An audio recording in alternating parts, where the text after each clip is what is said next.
To enable and use swipe for pop-up view in Samsung Galaxy S26, first of all, we'll need to open settings on our device. Next step is to scroll down to advanced features and click on multi-window.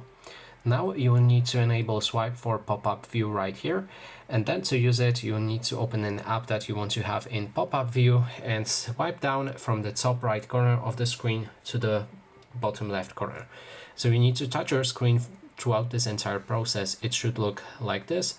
It takes a bit of trying to get it done, but at some point we should be able to perform it.